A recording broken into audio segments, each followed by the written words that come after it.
Hann eitthvað að fara að hægja á inngöngunni. Jæja. Rúnar heiti ég, hef verið svona formaður þessa starfshóps þessa kyngreiningu á sæðinu og núna hillir undir það við fyrir að sjá okkur árangur af því.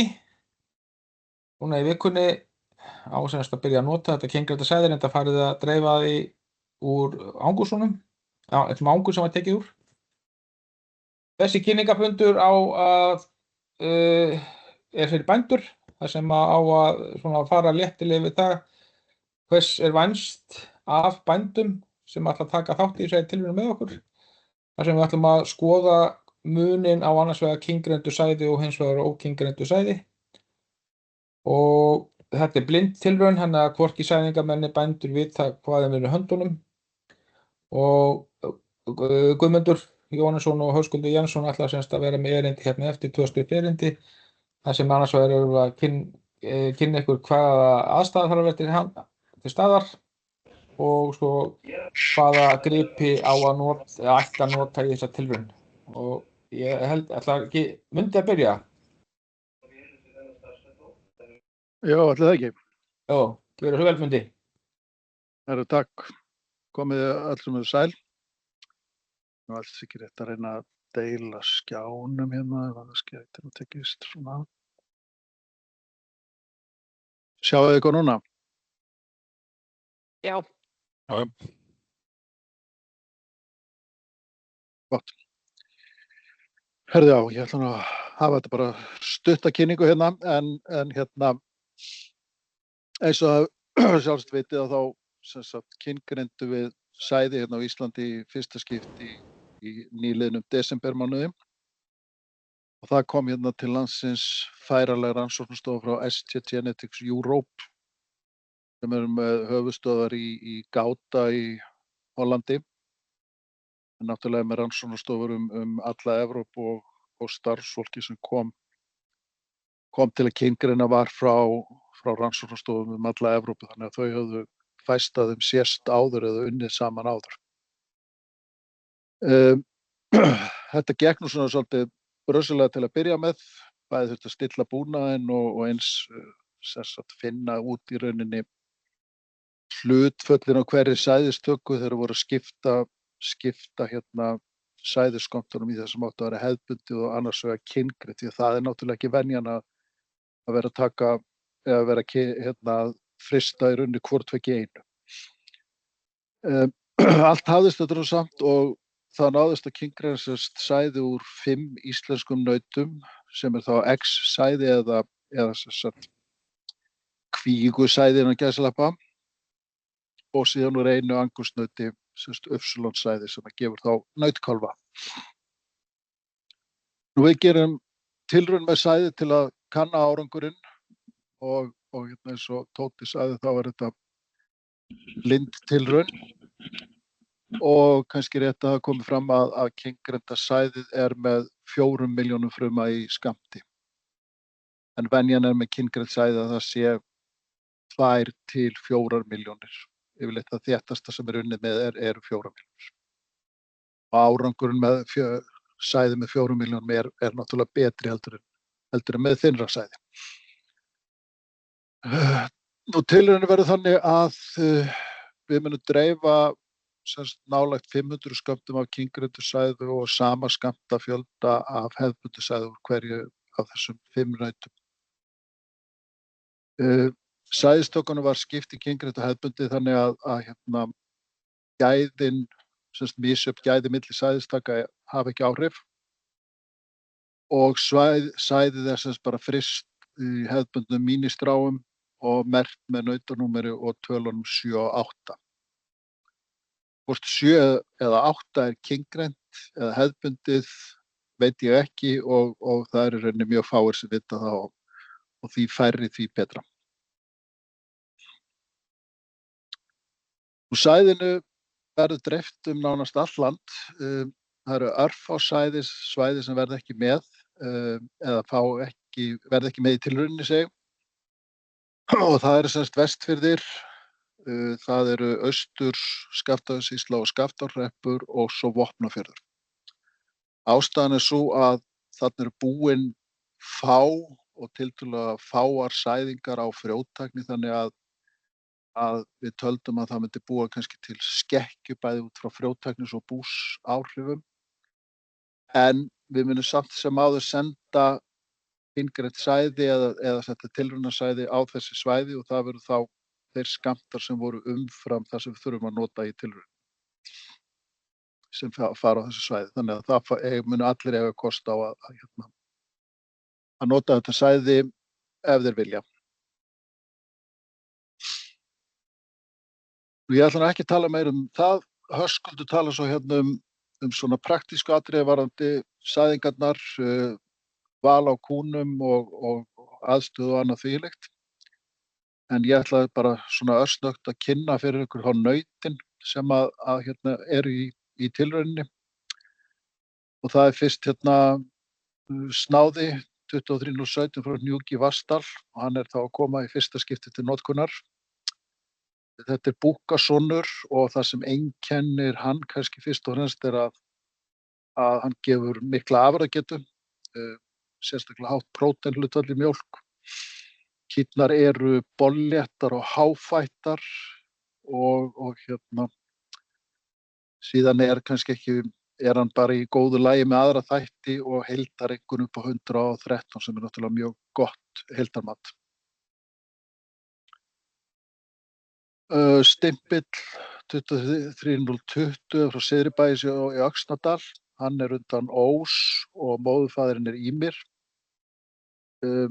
Sömuleiðis mikil afurðagetu hjá þessum kúm en efnahlutföllin eins og sjáið aðeins undir meðallagi. Hann gefur góða júgur og spennagerð, þess að mjög sterkur í þeim þáttum og góðar mjaltir og hérna háfættar kýr. Þannig að hann með heildareinkunn upp á 111.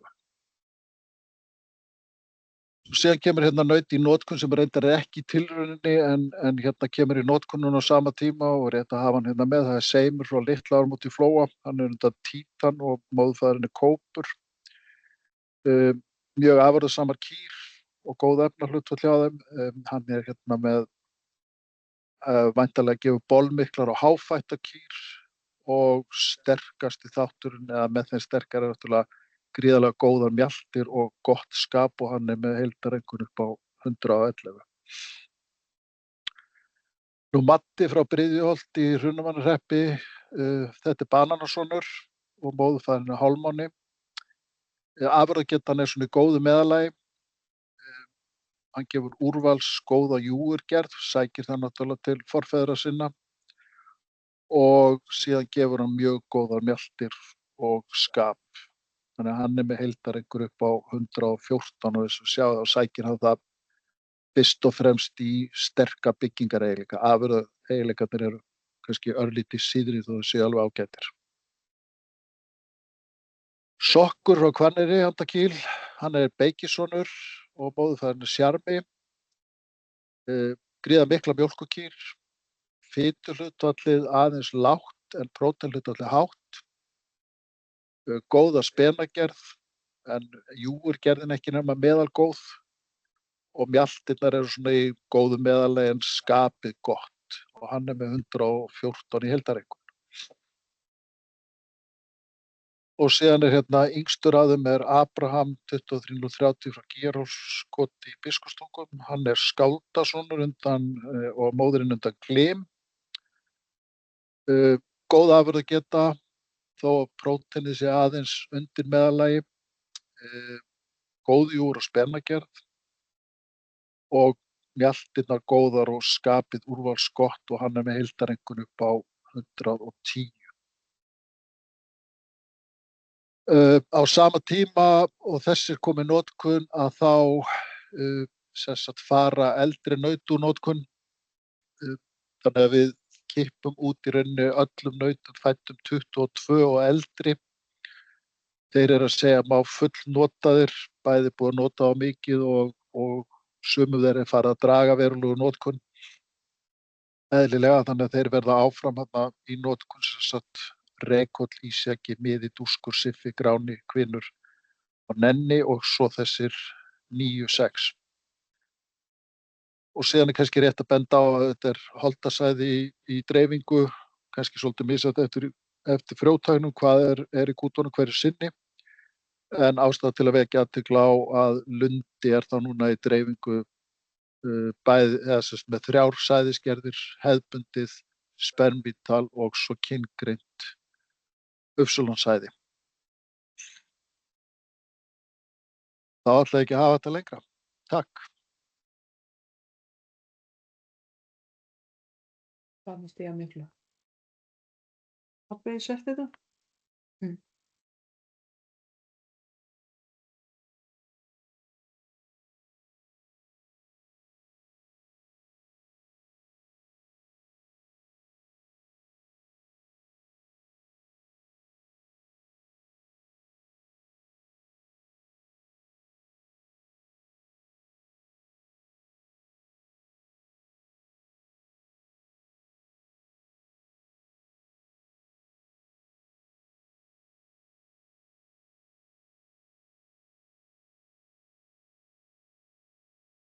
Já, það allir í mér hérna eða hvað? Já. Ég var að reyna að deila þarna glæru pakkanum mínum. Er hann farin að sjást þá? Já, við sjáum hann. Ok. Já, ég segi bara góðan daginn og komið sæl öll sem eruð að hlusta og horfa. Höskuldur heiti ég og mér var falið að hlutverk að kynna fyrir ykkur það sem við getum kallað verklagsreglur eða leiðbeiningar verklag við sæðingar og notkun á þessu sæði í tilrauninni sem að í raun og veru byggjast á því sem við höfum verið að kynna okkur úr öðrum löndum og aðalega nágrannalöndum okkar varðandi notkun á kyngreindu sæði. Þannig að við nú erum miðum við í tilrauninni að við fylgjum svona leiðbeiningum sem að mælt með varðandi kyngreind sæði. Þó að við vitum að við erum með 2 gerðir af sæði í gangi í tilrauninni. Þá eru sterk rök fyrir því að fylgja leiðbeiningum út frá því að við séum allt sæði sé kyngreint.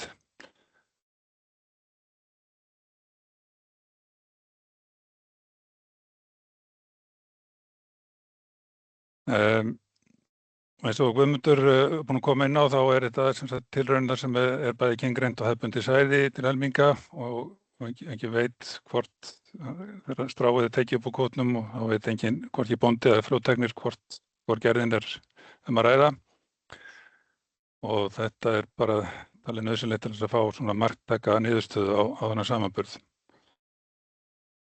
Og Guðmundur var búinn að útskýra þetta fyrir ykkur með þennan dulkóða sem getur kallað svo sem að gera þá kleift að skrá hverja sæðingu þannig að hægt sé að rekja þetta síðan lok tilraunar og bera saman fanghlutfallið.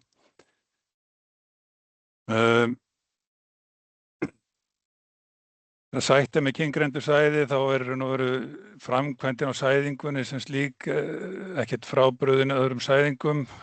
Það er alveg sama aðferð við sæðinguna í grunninn eins og þið þekkið. En það eru hins vegar nokkrar ástæður að rök fyrir því að mæla með ákveðnum breytingum varðandi verklag frá því sem hefðbundið þegar við erum komið með kyngreind sæði.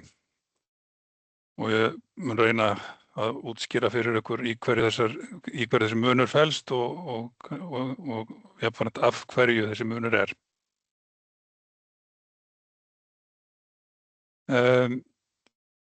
Af flestu leyti þetta sem sagt sæðingin framkvæmd eins og segir nákvæmlega eins og með hefðbundum sæði og verklagsreglur og leiðbeiningar raun og veru af flestu leyti getum við sagt að séu samstíga, það stangast ekki á með þeirri undantekningu að tímasetning sæðinga þar verður smá svona árekstur að ræða, þar að segja að það ekki alveg samræmi í tímasetningu sem mælt með þegar þú ert annarkvort með hefðbundið eða kyngrænt sæði.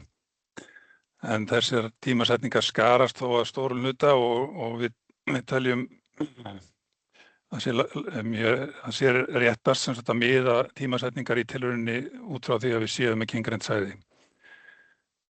Það sem frábrugðið varðandi kyngrænda sæðið, svona almennt séð getum við sagt að það séu meiri kröfur varðandi ýmsa þætti sem tengjast svona nákvæmni og vandvirkni við öll vinnubrögð. Og það á sér bæði skýringar í því að sæðið sé að einhverju leyti viðkvæmara eftir þessa vinnslu og við erum með færri frumur í hverju strái. En líka vegna þess að við verðum átt okkur á því að þetta auðvitað mun dýrara sæði, vinnslan á þessu kostar mun meira heldur en vinnsla á hefðbundnu sæði og þess vegna náttúrulega sterk rök fyrir því að við reynum að verja þá þessa fjárfestingu sem í þetta lagt og við fáum sem allra mest út úr þeirri fjárfestingu og þannig að það eru sterk rök fyrir því að vanda til verka.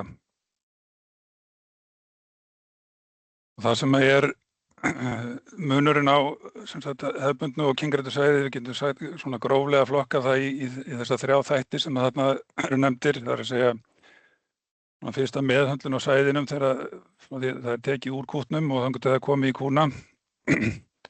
Og þetta auðvitað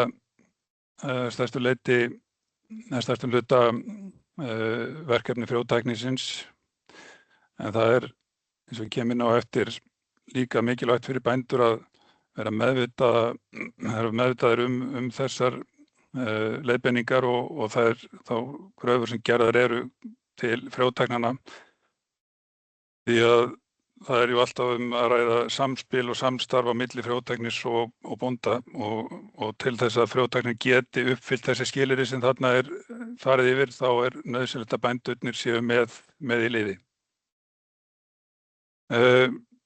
Það var fyrsti punkturinn og annar punktur þá tímasetning sæðinga eins og ég kom aðeins inn á áðan og það aðeins munur á svona þeim tímaramma sem mælt með að miða við þegar verið að sæða með kyngrændu sæði. Og í þriðja lagi það þá val á gripum, að við sæðum ekki alla gripi, hvaða gripi sem með þessu sæði. Það ekki mælt með því og ég útskýri rökin fyrir því hér á eftir. Já, og þetta í raun og veru búin að fara yfir, það náttúrulega kannski fyrst og fremst þá aðeins árekstur varðandi tímasetningar á sæðingu, hvort við erum með hefðbundið eða kyngrænt en við mælum með því og ætlumst til þess að það verði fyllt tímasetningu út frá því að við séum með kyngrænt sæði. Og þetta sem sagt ástæðan fyrir því að við viljum fá sem trúverðugasta mynd af í fanghlutfalli sem að við megum kannski vænta í framtíðinni þegar við vinnum með kyngrænt sæði. Og við erum alltaf að bera okkur saman við árangur í öðrum löndum og þar náttúrulega verið að vinna með þetta kyngrænda sæðið eftir þessum leiðbeiningum. Og þó að við séum aðeins kannski að svindla þarna á tímasetningu sæðinga með þennan heiðbundna hluta sæðisins, þá hef ég ekki trú á því að það eigi að koma alvarlega niður á fanghlutfalli þess hluta sæðisins. Hvers vegna þessi munur á leiðbeiningum verklag frá því sem við þekkjum? Og það náttúrulega þessi munur á fjölda fruma í stráum eins og Guðmundur nefndi. Við erum núna í tilrauninni að vinna með strá með 4 milljónum fruma í hverju strái á móti 25 þar sem við hefum verið almennt að nota hér. Vil þó nefna það svona til þess að stappa í okkur stálinu aðeins og að þessar 4 milljónir gefa ekki alveg rétta mynd vegna þess að allavega samkvæmt því sem að fyrirtækið segir okkur að þá vil ég meina að þetta sé í raun og veru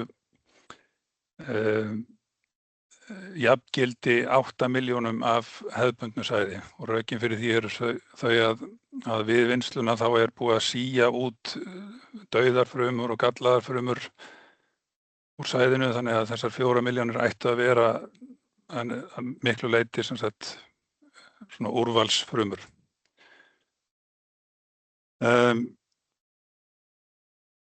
Já, þannig að þetta ein ástæðan sem sagt að við þurfum að vanda okkur að við erum með færri frumur og svo í öðru lagi þá vitum við það að þessi vinnsla á þessu tekur kannski einhverja klukkutíma fyrir hvert sæði skamt að vinna þetta, forvinna og svo kyngreiningin sjálf og svo eftirvinnsla og frysting.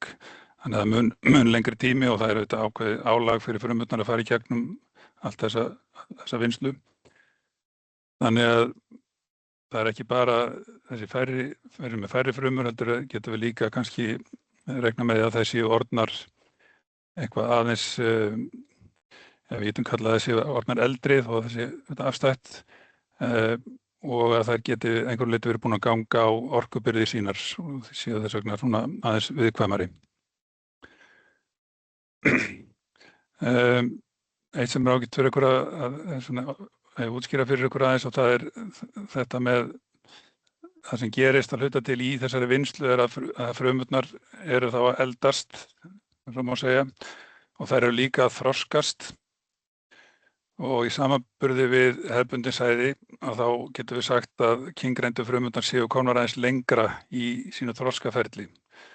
Það nefnilega þannig að ferskt sæði, ef við sem okkur fyrst bara við náttúrulega pörun að þá sæði sem kemur beint úr nautinu í kýrnar að það ekki orðið tilbúið til þess að frjóvga egg fyrir en eftir einhverja þó nokkra klukkutíma. Það þarf að taka út loka þroska til áður en það verður tilbúið til þess að frjóvga eggfrumur.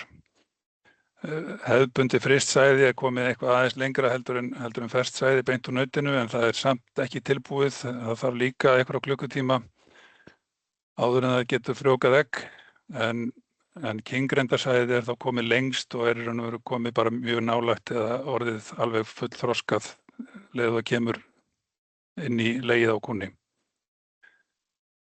Þannig að það segir okkur að við getum farið aðeins og þurfum að fara aðeins lengra fram nær egglósinu miðað að því þegar við sæðum með kyngreindarsæði.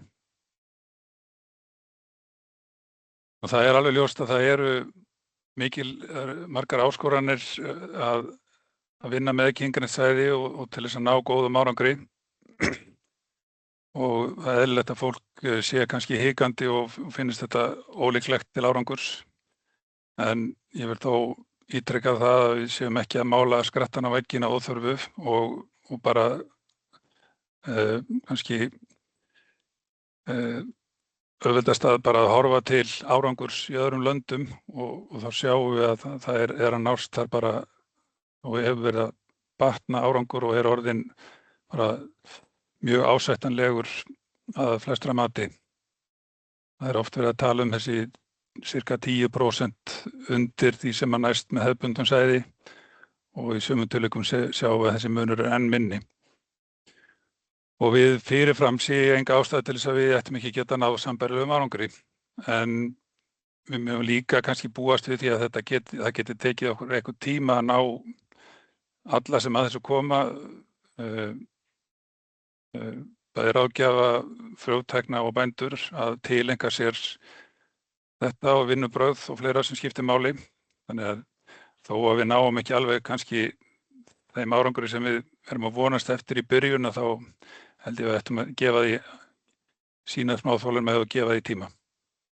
En vonandi mun tilraunin gefa okkur góð fyrirheit og góða vísbendingu þar sem vænta má. Og ég hef tekið hérna saman einhvers konar leiðbeiningar verklag og þetta auðvitað bara byggt á leiðbeiningum frá nágrannalöndum okkar og samandregið og þær eru mjög miklu leyti samhljóma hvert sem maður leitar og skoðar, þannig að það er ekki erfitt að finna eitthvað sem maður getur byggt á. Og það eru þessi 3 þættir sem ég nefndi áðan sem ég ætla að fara hérna yfir. Og varðandi meðhöndlun sæðisins þá það eins og ég segi náttúrulega áðan að þetta náttúrulega fyrst og fremst varðar þetta vinnu frjótæknina. Það sem sagt gerða meiri kröfur nákvæmni í vinnubrögðum, en það sem kannski skiptir mestu máli fyrir bændur að þekkja til og það þessi svona tiltölulega stutti tímarammi sem gefinn fyrir sæðingu frá því að stráið tekið upp úr kútnum og búið að þýða það upp, að þá verið að mæla með að hámarki 5 mínútum. Og þetta gerur auðvitað auknar kröfur til bænda og skipulag og aðstöðu ekki síst fyrir sæðingarnar. Og að það sé mjög virkt og gott samtal á milli bænda og frjótækna, þannig að þeir stilli saman strengi sína. Og í sömu tilvikum þá getum við alveg ímyndað okkur að þetta sé raunverulega ekki framkvæmanlegt án þess að farið verði í að umbætur eða breytingar á aðstöðum. Tímasetning sæðinga sem ég er búin að nefna aðeins hér áður, og þá eins og ég kem inn á hérna á eftir, þá þetta alltaf svona ákveðið púsluspil og svona á vissu leyti ákveðna getgátur í gangi með það hvar kýrin stödd í beiðslinu, varðandi tímasetning, svona æskilega tímasetningu sæðinga. En allar leiðbeiningar kyngreind sæði gera svona auknar kröfur nákvæmni hvað þetta varðar. Og til þess að ná einhverju nákvæmni þá er nauðsynlegt að við séum fyrst og fremst að horfa á kýr sem sýna greinileg merki beiðsli. Þannig að ef kýrin mjög dul og ógreinileg beiðsli og erfitt að átta sig á því hvar hún stödd í beiðslinu, þá hún dottin út úr myndinni. Og eins og ég búinn að koma inn á áður, þá erum við að tala að sæða seinna í beiðslinu heldur en við eigum að venjast, og það svona það bil 6 klukkustundir sem við erum að seinka þessum tímaramma.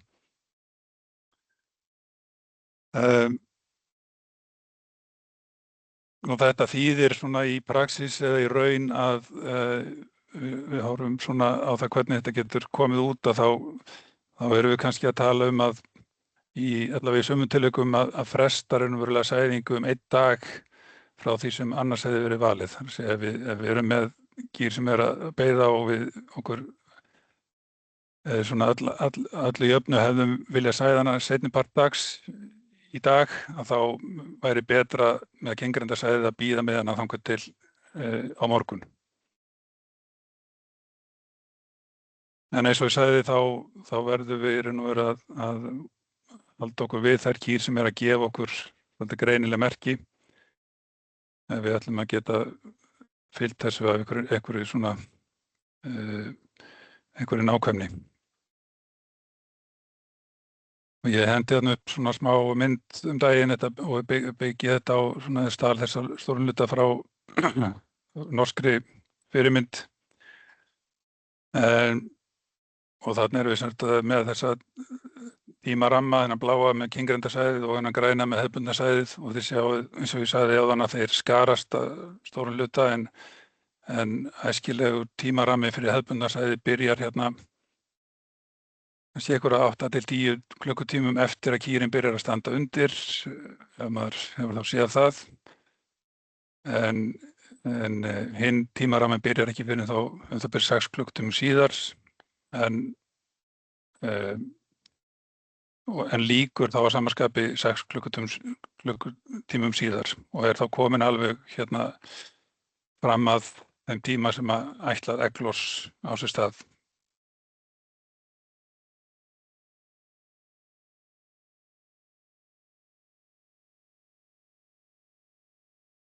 Það þannig að beiðslisgreiningin er mjög mikilvæg, eins og segið, og það sjáist og greinist svona greinilegt beiðsli á kúnum, og það náttúrulega kannski við horfum þessa hefðbundnu beiðslisgreiningu, við sjáum að kýrin sé farin að standa undir, sem öruggast á besta merkið, en við vitum að það eru mjög mörg ykkar sem eru farin að nýta sjálfvirka tækni við beiðslisgreiningar, að minnsta kosti að hluta til og margir styðjast að miklu leyti við þetta. Og þessu fylgja ótvíræðir kostir að geta nýtt sér svona tækni, þó að við svona mælum alltaf með því sem meginreglu að nota hann sem hjálpartæki og ekki trúa alveg blint á þennan búnað. En stóri kosturinn við svona tækni eru, eins og ég segi hér, að hann vakir allan sólarhringinn og ætti þess vegna geta gefið okkur mjög mikilvægar upplýsingar þegar við erum að reyna að sirka út hvenær kýrin byrjar sitt beiðsli og hvenær heppilegur tími til sæðingar er. Þannig að það er engin spurning að þetta getur verið til mjög mikilla hjálpar og þess vegna vil ég hvetja alla þá sem að kannski eru með svona búnað en hafa ekki tileinkað sér hann alveg eða kynnt sér kosti hans að gera það. En ekki þar með að segja að það sé ekki hægt að vera án hans. Venjuleg hefðbundin beislisgreining stendur alltaf fyrir sínu. Og svona skynjarar, hreyfigreining eða prógesterónmæling, að þá gefa þeir oft upp einhvern æskilegan sæðingatíma eða tímaramma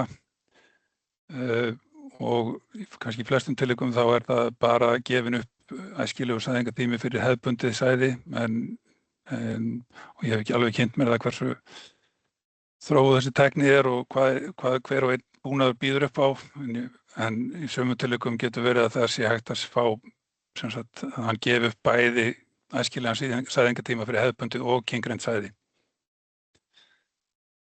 En ef að við fáum bara tilmæli frá búnaðinum hefðbundna sæðingu, sæðingatíma, þá getum við einfallega bara fært þann tímaramma 6 klukkutíma.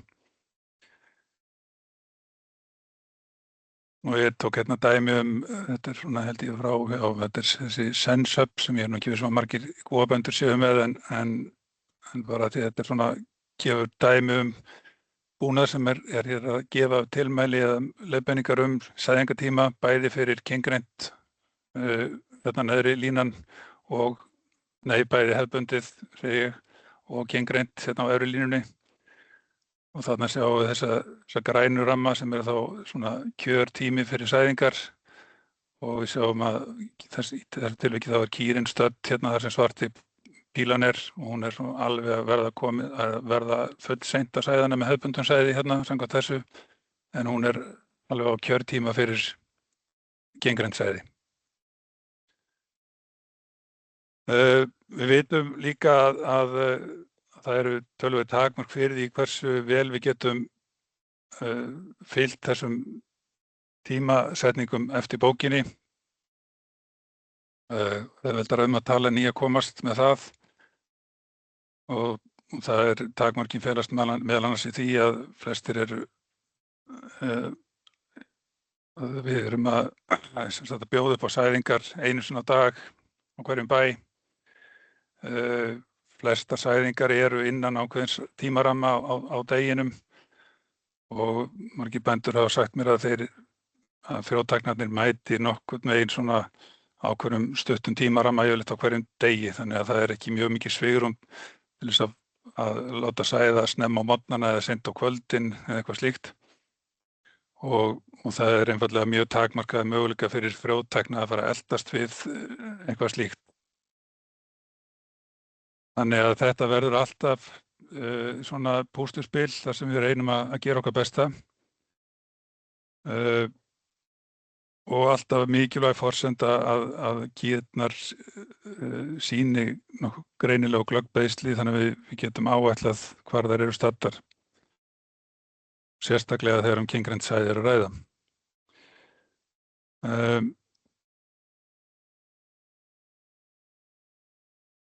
Og kannski bara staldra hér við síðustu málsgreinina hér á þessu glæru að ég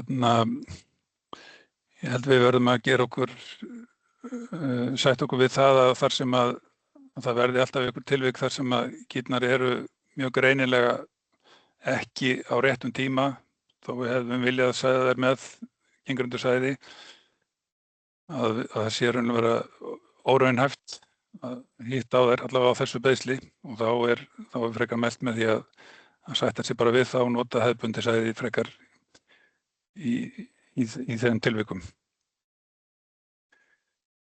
Síðasti punkturinn af þessum þremur sem ég nefndi þannig upphafi, það tengist á vali á gripum og eins og ég nefndi þá ekki mælt með því að nota þetta sæði bara holt og bolt á alla gripi, heldur að það sé ákveðið úrval að ræða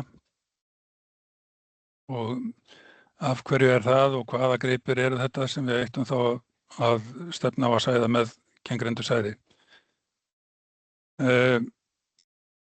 Það náttúrulega tilgangurinn að hámarka ávinningin og það tengist þessu með kostnaðinn eins og sem ég kom inn á áðan að kyngrindusæði raun og veru ákveðin verðmæti sem við erum búin að búa til sem við viljum fá sem mest út úr og þá mjög rökrétt að við veljum þá gripi sem eru líklegasti til þess að halda og eins og við vitum að það eru mismikla líkur á að gripir haldi við sæðingu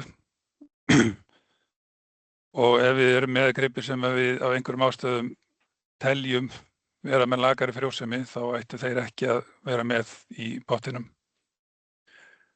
Og svo hins vegar þetta þá út frá ræktunarsjónarmiðum og það tengist náttúrulega líka þessu að hámarka ávinningin að við séum þá að fókusera á eða stefna á því að nota þetta á þær kýr og þær kvígur sem að við viljum fá kvígur undan. Þannig að valið sem sagt byggist annars vegar á frjósumum gripum og hins vegar á þá gripum sem eru með hátt erfðamat. Fyrst aðeins kvígurnar. Maður sér það alveg greinilega í öllum leiðbeiningum sem maður skoðar að það tala sérstaklega fyrir því að nota kyngrindssæði á kvígur og ástæðan kannski þetta tvennt sem hér nefnt. Það fyrsta lagi frjósemi góð almennt hjá kvígunum og svo ræktunarlega þá þetta leið til þess að stytta ættliðabil og með sem sagt erfðamengisúrvali þar sem við erum komið með í raun og veru ákveðin dóm á kvígurnar þó að þær séu ekki búnar að bera og þá þetta verkfæri sem við getum notað til þess að flýta framförum í ræktuninni. Skilyrði til þess að sæða kvígur með kyngrindusæði, það ekki mælt með að sæða bara allar kvígur og hvaða kvígur sem þetta þurfa að vera kvígur á svona þessum aldri sem við teljum æskilegan fyrir sæðingar á kvígum og holdafar og þroski. Það mælt með því að þær séu búnar að sýna greinileg og beiðsli og þannig að menn séu búnar það séu komnar í eitthvað ákveðin svona takt sem að menn geta þá fylgt greinileg og regluleg beiðsli. Ef þær eru samstiltar þá það raun og veru ekki mælt með því að sæða með kyngrindusæði eftir samstillingar og alls ekki þá allavega með svona blindar sæðingar á ákveðnum dögum eftir samstillingar, heldur eingöngu eftir einkennum. Og ef það beygða upp þá kannski í lagi að prófa einu sinni viðbót en kvígur sem að beygða upp í annað skipti, þar að segja þær verða ekki með og við höldum með takmörkum þetta við fyrst og aðra sæðingu. Eins og þið vitið þá alltaf verið að hamra á því að sæða fleiri kvígur hérlendis og við auðvitað bindum ákveðna vonir við það að þetta tilkoma kyngrindasæðisins verði hvatning til þess að auka sæðingar á kvígum. En til þess að svo megi verða þá þarf auðvitað mjög víða að vinna ákveðna heimavinnu varðandi skipulag og aðbúnað og aðstöðu. Það breytist ekkert á sjálfu sér þó að kyngrindasæði sé komið. Þannig að En vissulega við vonum að þetta geti orðið svona ákveðin hvatning til þess að gera ákveðið átak í þessu. Horfum á eldri kýr, þá víðast hvar mælt með því að halda sig við svona yngri árgangana, oft talað fyrsta til fjórða mjaltaskeið. Og ég held að þessi ágætt ef okkur bara halda okkur við þann ramma svona í tilrauninni. Þetta getur bæði verið vegna þess að eldri kýr eru kannski orðnar með lélegri frjósemi en líka á ræktunarsjónarmiðum og þykir ekki mjög framsækin ræktun að vera að sækjast þetta kvígum undan endilega elstu kúnum. En í sjálfu sér þarf ekki endilega að útiloka eldri kýr ef að þær uppfylla önnur skilyrði. Tími frá burði, það aðeins munur frá því sem við eigum að venjast, þar sem oft hefur verið talað þessar 6 vikur, kannski 42 daga sem ákveðið viðmið að hefja sæðingar eftir burð ef allt annað eðlilegt. En flestar leiðbeiningar kyngreind sæði miða við aðeins að gefa kúnum lengri tíma frá burði áður en sæðingar hefjast. Og við mælum með því að miða við 60 daga og þetta snýst á miklu leyti það að það séu góða líkur á því að flesta kýrnar séu komnar í nokkurn veginn í orkujafnvægi eftir burð sem skiptir mjög miklu máli fyrir frjósemina. Og það getur vel verið að það þurfi lengri tíma og örugglega í þó nokkrum tilvikum þá erum við ekki að tala endilega að fylgja bara þessum dagafjölda blind, heldur að sé þetta lágmark. Og ef að kýr eru til dæmis í mjög hárri nyt og þá rétt að skoða mjaltakúrfuna og hugsanlega reynslu fyrir í mjaltaskeiðum. Annað sem líka mjög æskilegt að kýrnar séu komnar í eitthvað takt með beiðsli með reglulegu millibili. Heilsufar eftir burð eitthvað sem ættum að horfa til, jafnvel þó að kýrnar séu að sýna beiðsli ef þær eru búin að vera að glíma við eitthvað vandamál eftir burðin, eins og til dæmis þau sem hér eru nefnd, að þá ættum við að sigta þær út. Jafnvel þó að þeir séu að sýna nokkuð greinlegt beiðsli, það bara rannsóknir sýna öll svona vandamál þau hafa neikvæð áhrif á frjósemina. Og uppbeiðsli þá bara sama viðmið og með kvígurnar að við sem sagt takmörkum notkun á kyngreindarsæðinum við fyrsta og aðra sæðingu.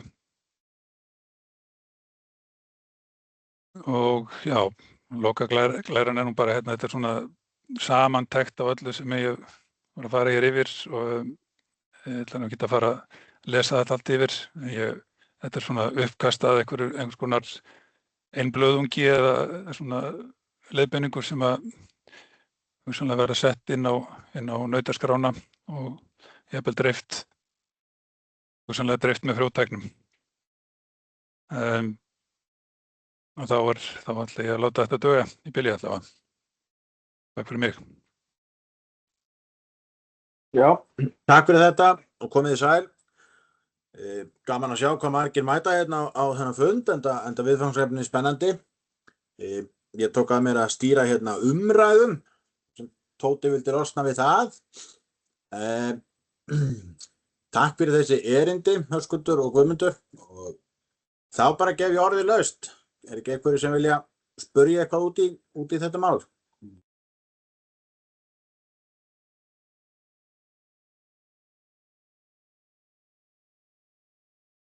Baldur Helgi, gjörðu svo vel.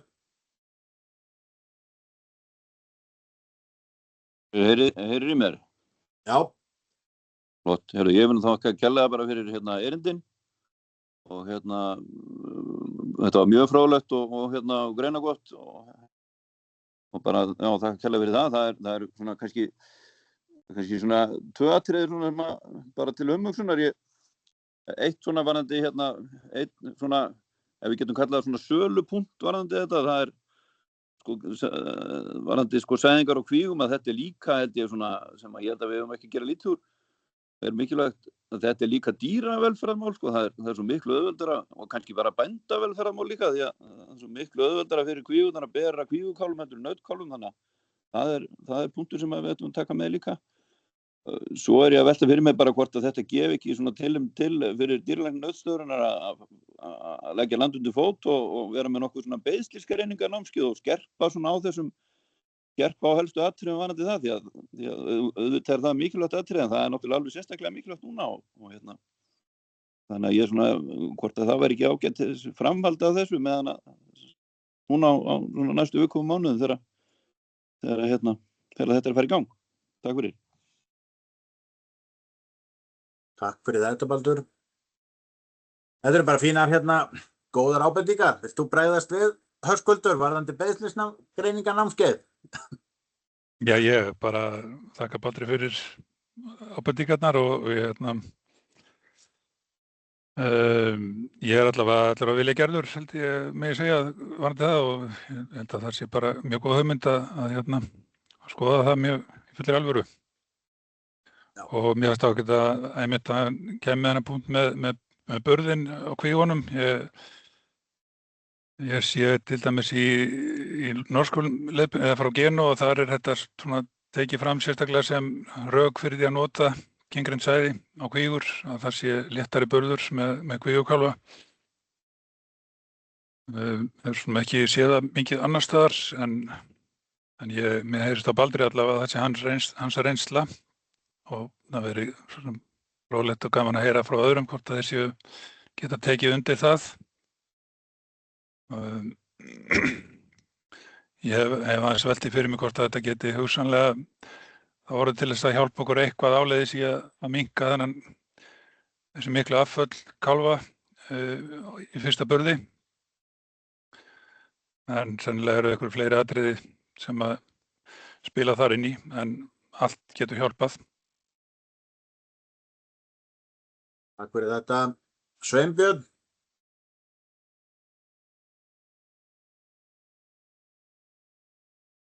Út á mjút, Sveinbjörn, ef þú ert að reyna að tala. Já, það er nú ekki oft sem að ég svona þegi langdvölum, sko, en takk fyrir fundinn og gaman að sjá hvað eru margir. Þetta er akkurat rétt sem bæði hefur komið fram hjá Höskuldi, Baldri og líka hjá Guðmundi að við eigum að hræra þessum potti núna og nota þetta lag til þess að ná inn fleiri bændum og sérstaklega með kvígurnar því að við höfum það upplýsingar að kannski 70% af kálfum undan kvígum sé undan heimanautum. Það er náttúrulega staða sem sko, við höfum kannski tækifæri núna til þess að breyta. Nota þetta lag, nota þennan áhuga sem við höfum sko fundið sko allstaðar að frá bændum það spennandi. Nú skulum við pröfa þetta, við erum með. Þannig að bæði fyrir okkur á Nautastöðinni og allra helst hjá RML og ráðgjöfum að hræra nú rækilega í þessum potti og fá menn með. Í annan stað bara, ég man ekki eftir að komið fram hvorki hjá Guðmundi eða Höskuldi, að þá var þetta fólk sem kom hérna ánægt með sæði. Sagði að það væri ekkert við þetta sæði sem að gefi tilefni til að það væri eitthvað verra heldur en sæði úr öðrum tegundum. Og það var dálítið spennandi fyrir okkur því við höfum kannski pínullar áhyggjur af því er okkar naut að gefa nógu gott sæði? Er sæði nógu gott í kyngreiningu? Og þau sögðu bara að það hefði verið fínt. Þannig að það ætti til viðbótar að vera jákvætt fyrir bændur að taka þátt í þessu og vinna með okkur. Svo njótum við bara fundarins. Takk fyrir þetta, Sveinbjörn.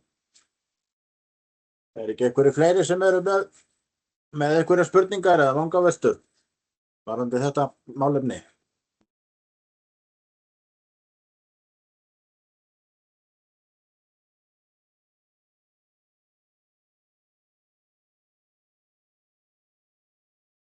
Sigurður Magnússon. Góðan daginn, þakka fyrir bara mjög góð erindi og góðan fund. Eitt sem ég nauti með að ég var að velta fyrir mér sem kannski kom fram og hefur komið fram en kannski farið fram með mér en hvað á tilraun að standa yfir lengi? Hvað langt tímabil sem að þetta á að vera þessi tilraun þar sem við vitum ekki hvort við séum að þegar við veljum kyngreind sæði, hvort við fáum kyngreind eða ekki. Því ég sé ákveðin ókostu þetta að einmitt þennan sæðingartíma, fanghlutfallið verður lakara í ókyngreinda sæðinu af því að maður kannski að reyna að geyma það lengur að sæða, sko. Þannig að, já, takk. Takk fyrir þetta. Viljið þið taka þetta annaðhvort Höskuldur eða Mundi?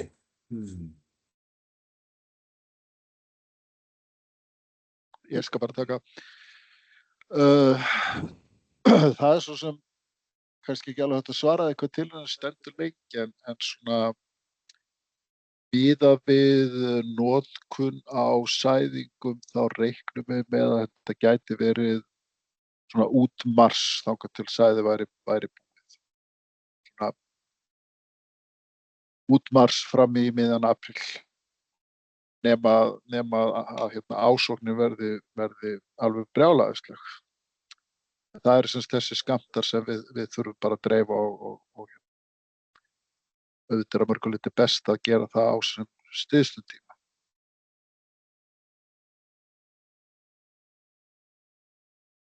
Svara þetta spurningunni? Já, þetta var bara ljómandi. Ég maður kannski fá að bæta aðeins við þetta því að þú komst aðeins þarna Sigurður inn á sko það verið að þessi tímasetning sæðingar hafi neikvæð áhrif á fanghlutfallið á hefðbundna hluta sæðisins og eins og ég myndist aðeins á í mínu erindi áðan og það getur alls ekki útilokað það að það gerist að einhverju leyti en ég hef þó svona takmarkaðar áhyggjur af því og vegna þess að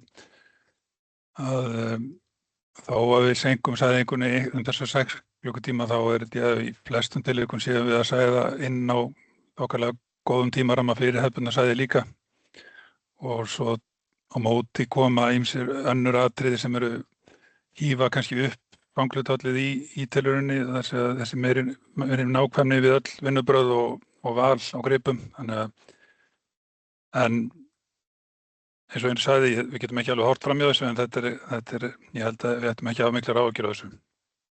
Og svo kannski þessu tengt líka og því sem Sveinbjörn sagði áðan að við auðvitað verðum mjög ánægð að heyra þar sem að þetta fólk sagði okkur með gæðin á sæðinu og þetta var auðvitað þar sem við erum búin að vera svona að hafa áhyggjur af fyrirfram að þetta geti verið eitthvað óljóst hvort að sæði úr okkur nautum væri nú gott og þyldi þetta.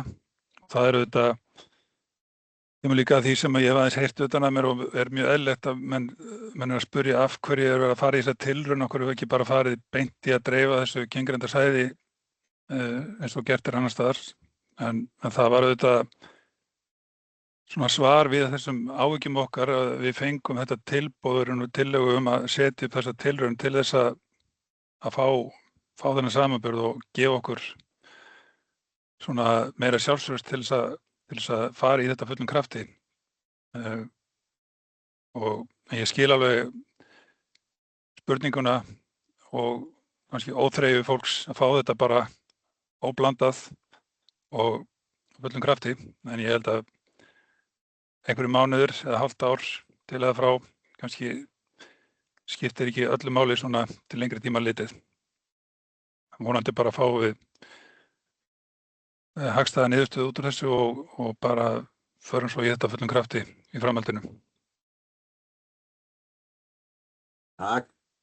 Hákon Bjarki. Já, takk fyrir það. Byrja bara að þakka fyrir góð erindi og fundin. Ég var að velta bara fyrir mér þessi naut sem eru í rannsókninni eða tilrauninni. Ef ég væri til dæmis með kýr sem ég veit að hefur verið með frjósemisvandamál og þess aftar en vil nota þessi naut samt sem áður, verða sæðingamennirnir með þau í brúsunum aukalega sem eru þá utan þessarar tilraunar, geti beðið þá án þess að ef ég eins og segja með kýr sem ég veit að kannski mun mögulega skekkja þessa tilraun, sko.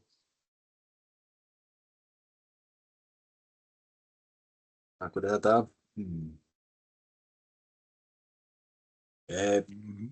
Höskuldur, þú Já. svarar þessu. Já, ég sko út frá tilrauninni þá mæli ég ekki með því að við viljum helst að menn sé ekki að nota tilraunasæðið á svona gripi eins og þú lýsir þarna, Hákon. En ég held ég fari rétt með það að þessi naut sé ekki í boði utan tilraunar á meðan á henni stendur, en kannski Guðmundur og Sveinbjörn rétt leiðrétti mig og það er ekki rétt.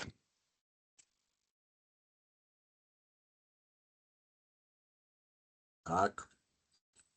Ég myndi kannski ágætu fundarmenn segja varðandi þetta, við verðum bara eins að skoða það, því það sjálfum sér ekkert sem mæli gegn því að sæðingamenn séu líka með þessi naut sko blönduð á hefðbundinn hátt, því að þau geta vel dugað og það þau eru töluvert hluti af þessu og snáði til dæmis til sko í spermvítal líka, þannig að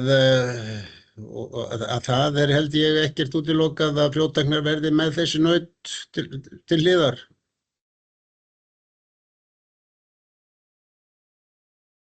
Takk. Baldur Helgi. Já, það er ein spurning sem að kemur upp í hugan. Hún er nú bara, hver er svona áætlaður kostnaður við þetta verkefni?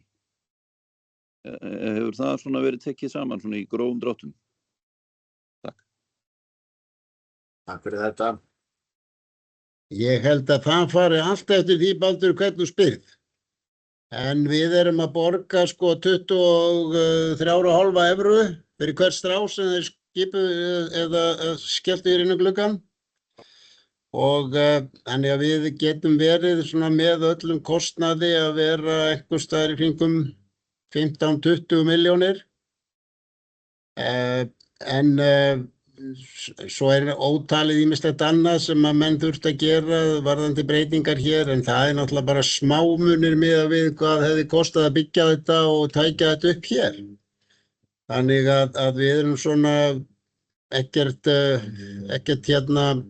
óánægðir með þennan kostnað, vissum hann fyrirfram. Það verður ekki lagt álag á þetta sæði núna því að þetta er tilraun sem við erum að vinna saman og fáum til þess ákveðin stuðning, en þegar að þeir koma næst og það eru þegar hafnar viðræður við þá, hugsanlega í júní, til að koma aftur, þegar við höfum svona fengið næsta sjón á því að þetta sé alltaf ganga vel og undirtektir hjá bændum góða, og þá eru líkur til þess að það verði lagt álag á þetta sæði, sérstaklega 3.000 krónur. Það er svona það sem að við erum að tala um, en aðeins varðandi sko, þegar við lögðum upp í þetta þá vorum við með þið ágæta naut Lunda, Aberdeen Angusnaut sem hafði staðið sér mjög vel hér á stöðinni og kynviljugur og gefið þétt og gott sæði, hann klikkaði. Veitum ekki hvað stóð á því, hann bæði fór að verða verri að reka og gaf minna sæði og það vannst illa.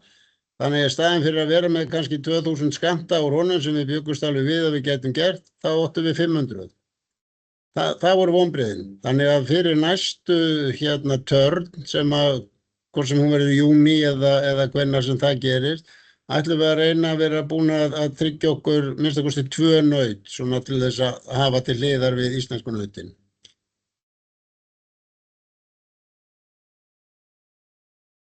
Takk fyrir þetta. Guðrún Björg, hvað biðjum orðið? Ég ætlaði bara að benda ykkur á að það eru komnar 3 spurningar í spjallið. Fyrsta er hvenær er hægt að byrja að panta kyngreinda sæðið. Síðan er önnur ég held að það svo sem kannski aðeins meiri vangavelta, bændur eru yfirleitt að sæða of snemma á beiðmálinu, þannig að ég hef ekki áhyggjur af árangrinum með hefðbundnu sæði, að árangurinn með hefðbundnu sæði verði lakari, gæti hann kannski bara lagast. Og síðan er þriðja spurningin, er ekki stefnt á að hafa anguskvígusæði? Takk fyrir þetta.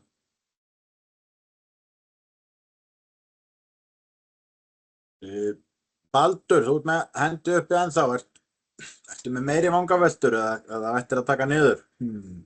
Ég tek hann niður. Takk. Herðu, Höskuldur eða Mundi, þessar hérna vangaveltur sem að Guðrún var að lesa úr spjallinu. Já, Mundi, vilt þú ekki svara þessu með pöntunar spurninguna hérna? Já, sko, það er kannski betra að Sveinbjörn svari því. Það í sjálfu sér ekkert að verða því til fyrirstöðu að fara að byrja að nota sæðið. Kerfi hjá okkur á að vera orðið klárt til að skrá allt saman og ég held að sæðið sé komið í kútana hjá flest öllum frjótæknum eða minnstakosti á leiðinni, þannig að við getum í rauninni bara byrjað núna hvenær sem er.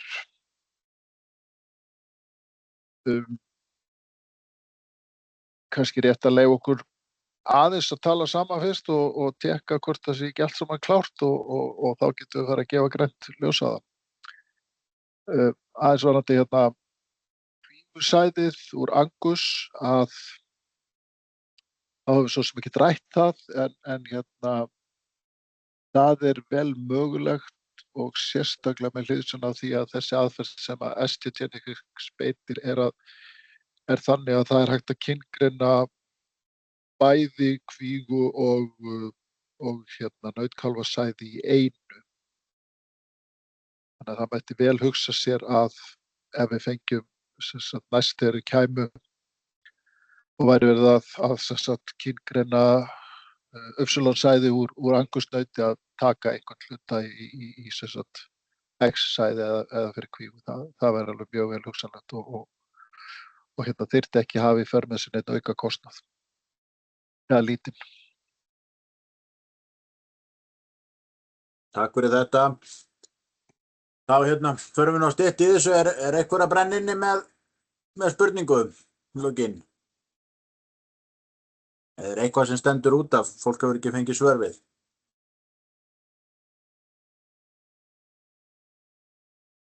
Má ég aðeins? Já, gjörðu svo vel, Guðrún. Það var hefur aðeins verið rætt sem sagt fólk vill alls ekki vera með í tilrauninni að þá hefur verið það rætt að fólk panti þá ekki þessi naut sem eru í tilrauninni en ef að Sveinbjörn setur þessi naut í dreifingu sem sagt samhliða tilrauninni þá í raun og veru þurfa bændur væntanlega bara að taka það fram þegar þeir panta, að þeir vilja alls ekki vera með. Er það ekki langskynsamlegasta leiðin? Það kannski Sveinbjörn og Mundi sem vita það helst.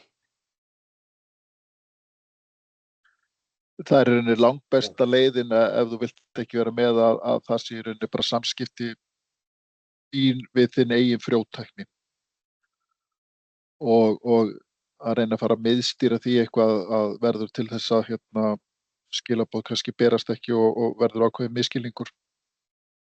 Og sérstaklega ef við setjum þessu naut nú bara með hefðbundusæði líka í notkun þá enginn að missa af neinu þó hann vilji ekki taka þátt í tilrauninni. Því auðvitað er tilraun náttúrulega alltaf tilraun og við getum, við vitum það ekki, kannski fanghlutfallið aðeins lakara, mögulega verður það bara aðeins betra. Það snýst náttúrulega tilraun. Takk. Bjarni. Já, góðan daginn. Takk fyrir fundinn. Kannski smá framhjálp en mér langaði að spyrja fangappið, hvenær við Sunnlendingar fáum að njóta þess. Takk. Já, takk fyrir þetta. Hver er bestur í þess svara þessu? Þú Mundi eða Sveinbjörn? Ég skal svara þessu. Sko, já, við höfum verið að bara flýta okkur hægt með fangappið, við höfum verið að í rauninni prófa það og og tryggja að þetta gangi allt saman, pantanir berist örugglega, skráningar og sæðingum skili sér inn og þetta virki allt saman fínt og það hafa komið svona fram örlitlir hnökrar, bara mjög litlir í rauninni. En þetta á allt saman að vera klárt núna og ég á einmitt bara von á frjóttáknunum núna hérna á eftir og við ætlum að fara í gegnum appið og væntanlega bara setja það í gang í kjölfarið hérna á Suðurlandi.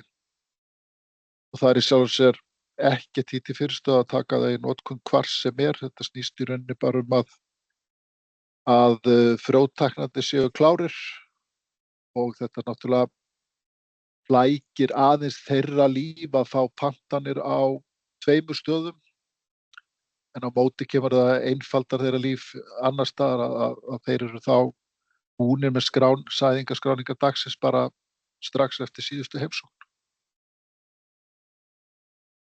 Þannig að en mjög ánægður með appið eins og hefur gengið allavega hingað til. Gott, takk fyrir þetta. Já, hérna förum bara að segja þessum fundi hérna lokið. Ítreka bara, það ánægjulegt að sjá hvað margir koma og enda mjög spennandi verkefni. Og treysti því að við stöndum bara saman að láta þetta ganga vel og tilraunin gefa okkur jákvæða niðurstöður. En bara takk fyrir í dag, verið sæl.